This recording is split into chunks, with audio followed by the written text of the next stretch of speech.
వీరి కుటుంబం బొద్దనగర్లోని నివాసం ఉంటుంది. వరసకు మేనత్త కొడుకైన యువకుడు పెళ్లి ప్రస్తావనతో పవిత్ర ఇంటికి వచ్చి గొడవపడ్డాడు. అతని ప్రవర్తన బాలేదని తల్లిదండ్రులు వివాహానికి నిరాకరించారు. దీంతో ఆగ్రహించిన యువకుడు పవిత్ర తల్లిదండ్రుల ముందే వంటగదిలో ఉన్న చాకుతో ఆమె గొంతు కోసి హత్య చేసి పారిపోయాడు. ఈ దారుణ ఘటనపై కేసు నమోదు చేసుకున్న బొద్దనగర్ వారాసిగూడ పోలీసులు దర్యాప్తు చేస్తున్నారు. పట్టపగలే జరిగిన ఈ హత్యతో స్థానికంగా భయాందోళన నెలకొంది.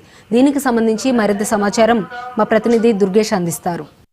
హైదరాబాద్ నగరంలో దారుణమైన ఘటన చేస్తూ పవిత్ర అనే యువతిని దారుణంగా హత్య చేసిన తన మేనబావ అని చెప్తున్న పరిస్థితి మనం ప్రస్తుతానికి అయితే ఘటనా స్థలంలో మనకు సంబంధించినటువంటి ఆధారాలు కూడా సేకరిస్తున్నటువంటి పరిస్థితి మనం చూస్తున్నాం. ఘటనా స్థలంలో చూస్తే మొత్తం రక్తం అడుగులో ఉన్నటువంటి పరిస్థితి మనం చూస్తున్నాం. ఎందుకంటే తనకు సంబంధించినటువంటి బావనే తనకు పెళ్లి చేసుకోవాలని చెప్పేసి నిరాకరించడంతోనే తనకు హత్య చేశాడని కూడా భావిస్తున్న పరిస్థితి. తన దగ్గర తీసుకొచ్చుకున్న కత్తిని కూడా ఎవరు కూడా ఊహించలేనటువంటి పరిస్థితి.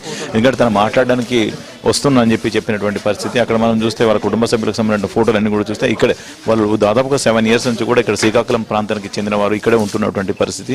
వీళ్ళు ఇక్కడ ఉంటున్నారు. ఎందుకంటే వీళ్ళు పని చేసుకుంటున్న నేపథ్యంలో వాళ్ళ బావ కూడా తరచుగా ఎప్పటికి వచ్చే వాళ్ళని కూడా చెప్తున్నటువంటి పరిస్థితి. వాళ్ళ మేనబావ శ్రీకాకుళం జిల్లాకు చెందినటువంటి వీళ్ళందరూ కూడా ఇక్కడ కూలి పని చేసుకుంటూ జీవనోపాధి కూడా గడుపుకుంటున్నటువంటి పరిస్థితి ఉంది. తనను పెళ్లి చేసుకుందని చెప్పినటువంటి పరిస్థితుల్లోని దాదాపుగా చాలా రోజులు కూడా మధ్యలో గొడవ జరుగుతుందని భావిస్తున్నటువంటి పరిస్థితి. ఎందుకంటే ఎవరు కూడా ఊహించలేరు. ఎందుకంటే వీళ్ళు ఎప్పటికి కూడా మాట్లాడుకుంటారని చెప్పినటువంటి పరిస్థితి. ఎందుకంటే వీళ్ళ కుటుంబ సభ్యులు కూడా మాట్లాడుకుంటారని ఉన్నారని చెప్తున్నప్పుడు ఇక్కడ ఎవరైతే రూపర్ వాళ్ళు ఇక్కడ పక్కన ఉన్నారు వాళ్ళందరూ కూడా ఎప్పటికీ వీళ్ళ మేనబావను కదా ఇంత దారుణంగా ఎవరు హత్య చేస్తారని ఊహించలేదు. ఎందుకంటే ఇంట్లో తన చెల్లి కూడా ఉన్నటువంటి అక్క చెల్లెలు ఇద్దరు నేపథ్యంలోనే దారుణంగా హత్య చేసినటువంటి పరిస్థితి. వాళ్ళ చెల్లె కూడా అడ్డుకునే ప్రయత్నం చేసినప్పుడు ఆమె పైన కూడా కొట్టి పరుగెత్తినటువంటి పరిస్థితి. ఆమె మొత్తం రక్తం మడుగులను పడిపోయినటువంటి నేపథ్యంలోనే 108కి ఫోన్ చేయడం జరిగింది. 108 రావడం జరిగింది. పోలీసులకు సమాచారం పోలీసు కూడా ఘటన స్థలాలు చేరుకోవడం జరిగింది. కొద్దిసేపు క్రితమే మృతదేహాన్ని గాంధీ మార్చుకి తరలించడం జరిగింది. పెళ్లికి నిరాకరించడంతోనే తనను హత్య చేశారని కూడా భావిస్తున్నటువంటి కుటుంబ సభ్యులందరూ కూడా ఇక్కడ శ్రీకాకుళం ప్రాంతానికి చెందిన వాళ్ళందరూ కూడా చాలా కాలంగా ఇక్కడ ఉంటున్న పరిస్థితి. ఎందుకంటే అక్కడ మృతురాలకు సంబంధించిన చెల్లె ఈమెనే వాళ్ళ సిస్టర్ ఈమె చేతుల ముందే చనిపోయినటువంటి పరిస్థితి చెప్తున్నారు. ఎప్పటిలానే గొడవ అయిన తర్వాత మాట్లాడడానికి వచ్చాడు.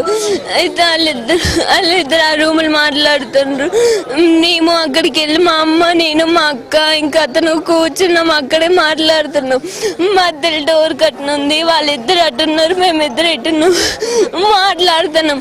మా అమ్మ నేను అలాగట్ సైడ్ ఈ పూజ ఎక్కడికి వస్తుందా అని చూడడానికి వచ్చి నీళ్ళు తాగడానికి అని వెళ్ళాము అటు సైడ్ కిచెన్ లోకి.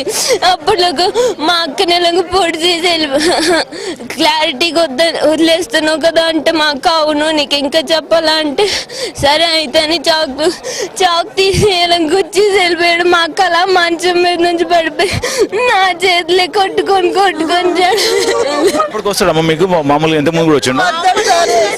అయిపోయింది పండుగ వెళ్ళినాక పెళ్లి చేద్దాం అనుకున్నాం సార్. విజయవాడ గుడికాల అమ్మ నాన్నతో వద్దన్నాడు. వద్దంటే మా అమ్మ నాన్నతోనే కదా అని వెళ్ళింది సార్. నేను వద్దంటే వెళ్ళవని చంపేసిండు. నువ్వు మా అమ్మ నాన్నతోనే వద్దంటే నా మాట తప్పవు అని ఇప్పుడే తప్పవు ఇంకెప్పుడు ఎందుకు తప్పవు నువ్వు నాతో లేకపోతే ఇంకెవరితో వండుకూడదు అని చంపేది. అంతే సార్ ఇంకేం లేదా వద్దని మాటకి వెళ్ళిందనే చంపించినాడు సార్. అడు ముందు నుండి సైకో నా కొడుకని చెప్పుతాను మా మాట వినలేదయ్యా. ఇలా చంపేసిన అనుకోలేదు మేము. తల్లిదండ్రులతో విజయవాడ టెంపుల్ కు వెళ్ళినటువంటి పరిస్థితి. అంటే పెళ్లికి ముందే ఇట్లా వెళ్తే తర్వాత ఏం చేస్తావు అని చెప్పేసి నా మాట వినదు అనే కోపంతో హత్య చేసినట్టు కూడా తెలుస్తున్న పరిస్థితి. ఎందుకంటే అలా కుటుంబ సభ్యులందరూ కూడా ఇంట్లో ఉన్నారు. వాళ్ళ తల్లి కూడా చెల్లె కూడా ఇంట్లో ఉన్నట్టు నేపథ్యంలో ఇంటికి వచ్చి గొడవ జరిగింది. ఆ గొడవ జరిగిన తర్వాత ఏదో విజయవాడకు టెంపుల్కి వెళ్ళింది. టెంపుల్కి వెళ్ళిన తర్వాత ఎందుకు వెళ్ళామని కోపంతోనే హత్య చేశాడని కూడా చెప్తున్న పరిస్థితి. స్థానికంగా లీడర్స్ చెప్పండి. నమస్తే సార్. ఇక్కడ పవిత్ర అనే 18 సంవత్సరాల అమ్మాయిని అతి క్రూరంగా ఇంట్లోకి వచ్చి రూమ్లోకి వచ్చి గొంతులో చాకు దించేసి చాకుతో పొడిచేసి ఆమెని హత్య చేసి ఇక్కడే స్పాట్లో చనిపోవడం జరిగింది. అతని పేరు ఉమాశంకర్, మూసాపేటలో ఉంటాడంట. పెళ్లి సంబంధం కుదుర్చుకున్నారు పెద్దల సమక్షంలో. సంక్రాంతి తర్వాత వాళ్ళు కళ్యాణం కూడా ఇద్దరికి చేద్దామని చెప్పి పెళ్లి చేద్దామని చెప్పి నిర్ణయించడం జరిగింది.